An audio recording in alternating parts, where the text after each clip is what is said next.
You're watching Talk Man, and I'm your CJ. Welcome back to their album ranking. And today's album ranking is going to be album ranking number 95 in the series, which is going to be Parkway Drive. Yeah, absolutely love this band. I've loved them for years.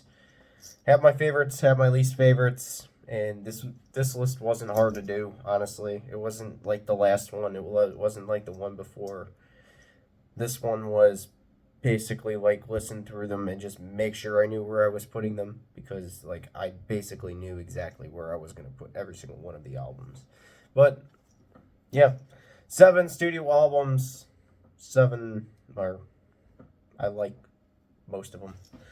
Most of them, as in number 7 is going to be the one that I really kind of like never listened to for reasons, which is Darker Still from 2022, the most recent. I'm not going to spend much time here, but this album has some really good songs and some that I really don't like. Not going to go into the ones that I really don't like, but there is some that kind of, and it's basically the ones that have the rapping. The rapping on the album, just, I don't like that, especially on this one. But there is one song that I really have to mention, which is The Greatest Fear. It would probably fall in top 10 Parkway songs, in my opinion, like, of their whole career. Out of all their songs, the top 10 of Parkway Drive songs would contain The Greatest Fear. It really is a great song, and yeah, it falls on this album, but 7.5 out of 10 for number 7. Number 6 is actually one that I own on CD, which is Ire. This album has its moments, but still has the problems of the previously mentioned. What Parkway was known for was removed, and this is the start of that new sound that they have that really kind of irks the longtime fans. The positive thing here is there's still some oomph with the riffs, and they still have that hard-hitting breakdown occasionally on this one. Best song here is Vicious. I actually really like that song. I feel it's the best one on this album, and definitely a step up from Darker Still, with this one being a 9.2 out of 10. Still not perfect, but still not nowhere on the level of Darker Still. Number 5 is one that I don't own, which is Reverence from 2018, furthering the evolution of the sound, but it's still missing the punch they used to have. As mentioned on Ire, it's the one right after Ire. The hard-hitting breakdowns are non-existent, which basically they just took all of them off the formula for this one, which is a big bummer, but it's another reason why I don't revisit this album quite often when wanting Parkway, but for what it is, it's better than Ire and Darker, but not going to go back to this one. They have 4 other albums that like I would want to listen to more, but yeah. The songs are good, but need more in that Parkway might that they had before. Best song here is The Void, actually very good. One of the songs that I quite go back to when I have the Parkway playlist on. This one actually is in that playlist. This album gets a 9.5 out of 10. Still really good. Number 4 is going to be Atlas from 2012. Don't own this one. I thought I did own this one on CD, but I don't. I think this is one of them that, for the record store, I had to actually return it because it was broke. But broke when I got it. But if only this album didn't sound like the first 2. Here's the controversy here, and expanded on what Deep Blue did. Because Deep Blue was definitely in the veins of evolution, but they just completely reverted it back. Atlas hits the spot, but it's unfortunate to sound like the OG sound with some new elements, but the evolution of Deep Blue sound is lost and rejected on this one, which is quite a shame. The album marks the last album to truly be straight metalcore, with their straight metalcore OG sound, which kind of is the reason why it's here. which Parkway is most known and recognized for. The best songs here are Wild Eyes and Dark Days. I just can't decide between those two. But yeah, the first 10 out of 10 album here is Atlas from 2012. Number 3, speaking of Deep Blue from 2010. Brilliant, absolutely brilliant. Parkway on Deep Blue expands on the formula without watering it down. They expand quite well on this album without having a big watered down like stuff where they just take out all the stuff that they used to do and give this album should have been the blueprint going forward with more interesting breakdowns, different rhythms, and still being very hard hitting.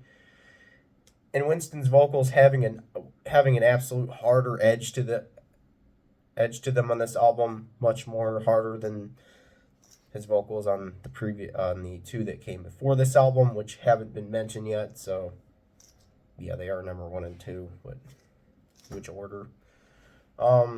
Deep Blue actually is in the league with the top 2 and is almost as good, honestly.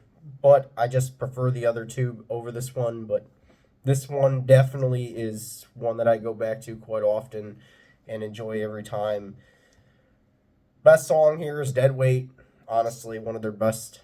But stuff like Sleepwalker and Karma and those songs just hit too. Those are other ones that are like would be falling in the top 10. But number 2 is actually probably going to be a little controversial that this isn't number 1, which is Horizons from 2007. I get why this is most fans' favorite, but for me, I like the debut better. Spoiler alert. I didn't really spoil too much because like you already knew, but it's better. The debut better, but Horizons is a good follow-up. It basically is a part 2 to that. This album is basically off the blueprint of Killing with the first album, Killing with a Smile. I just mentioned it, but yeah, that's number 1. The songs on this album made this band big, unlike what the debut did. With songs like Idols and Anchors, the Siren song, 5 Months, Carrion, and the best song on the album, Boneyards. Everybody remembers the classic Boneyard song if they've known this band for a while or listened to metalcore back in 2007. I didn't because I was in elementary school, but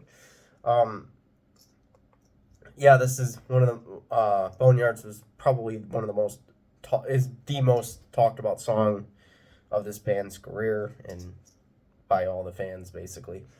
The other songs are just as brilliant with melodic riffs and simple but breathtaking breakdowns. The breakdowns are definitely just metalcore classic breakdowns, is always littered all the way through this album, and the riffs being just metalcore masterpiece, honestly. But that leaves us number 1, which is Killing with a Smile from 2005, the debut album, and probably one of my favorite debut albums ever because it's just completely kind of like amateurish but still really fucking good at the same time. The debut and my favorite Parkway album. I disagree with most people when they say this, that there are some songs that are lacking because like what fucking album are you listening to, honestly? It's just back to back to back fucking banger after banger, honestly. It's just the fucking songs like Gimme AD, Anastasius, Pandora, and then even goes into the best song on the album, Romance is Dead. Like, that fucking breakdown is so classic, honestly. Guns for Show, nice for a pro, kind of cheesy song title, cheesy song, but still hits like a fucking brick wall. Blackout, Picture Perfect, Pathetic, It's Hard to Speak Without a Tongue, Mutiny, Smoke 'Em If You Got 'Em, and Cold Day in Hell. This album is just perfect from front to start, and yeah, just the breakdowns are simple as fuck but heavy as fuck and hit hard. Like, this is like the perfect album that they've ever done, and like everything, and Horizons was a good follow-up, but I really, really don't think that anything's in this album's league, honestly, for Parkway's sake. Yeah, this album is by far one of metalcore's best albums, in my opinion. But yep, that's how I rank. Parkway Drive. Hope everyone liked it. It was a fun band to rank. Had fun listening to these albums again, and yeah, I'll see everyone whenever I decide to upload again, which will be in the next few days, most likely. I said that last time, but didn't get to it. But yeah, peace.